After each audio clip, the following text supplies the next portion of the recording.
तमिलनाडु में विजय सरकार का रास्ता साफ। वीसीके ने विजय को समर्थन दे दिया है। अब टीवीके को 118 विधायकों का समर्थन प्राप्त हो गया है। वीसीके ने टीवीके को अपना समर्थन पत्र भी सौंप दिया है और टीवीके को कांग्रेस के 5 विधायकों का समर्थन पहले से प्राप्त है। इसके अलावा सीपीआई, सीपीआईएम के दो एमएलए का समर्थन है। 2 कम पड़ रहे थे और उसमें भी अब वो समर्थन मिल चुका है। वीसीके ने अपना समर्थन दिया और हमारे पॉलिटिकल एडिटर अदिति नागर हमारे साथ हैं। अदिति, यानी अब माना जाए कि अब शपथ ग्रहण का जो सस्पेंस है, सरकार गठन का सस्पेंस है, उस पर पूर्ण विराम लग गया।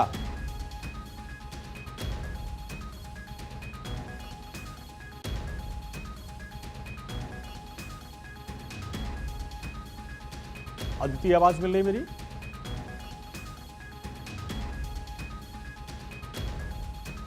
तमिलनाडु चुनाव में बीजेपी की पार्टी के बंपर विजय की पार्टी की बंपर जीत हुई और जिसमें हालांकि वो जो जादुई आंकड़ा था उससे कुछ पीछे रह गए थे। कुछ पार्टियों ने समर्थन दिया, लेकिन 3 बार राज्यपाल के पास वो सरकार बनाने का दावा करने के लिए गए थे। इस बार 2 से मामला पीछे रह गया था। वीसीके का हस्ताक्षर नहीं था, जिसके बाद राज्यपाल ने कहा कि 118 विधायकों के समर्थन का पूरा पत्र चाहिए। जिसके बाद अब खबर आ रही है कि वीसीके ने ये देखिए हस्ताक्षर करके दे दिया अपने समर्थन का। हालांकि इसके लिए उन्होंने कुछ शर्तें रखी हैं और खबर है कि उन्होंने विजय से डिप्टी सीएम पद का मांग की है कि डिप्टी सीएम चाहिए उनको।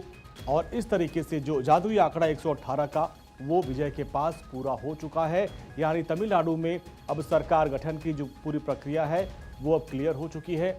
विजय मुख्यमंत्री पद की शपथ लेंगे, क्योंकि अब उनके पास जो जरूरी समर्थन है वो प्राप्त हो चुका है। 2 का पेच फंस रहा था और अब वीसीके ने अपना समर्थन दे दिया, लेकिन उसके लिए उन्होंने विजय के सामने एक बड़ी शर्त रखी है कि डिप्टी सीएम और एक मंत्री पद की मांग की गई है।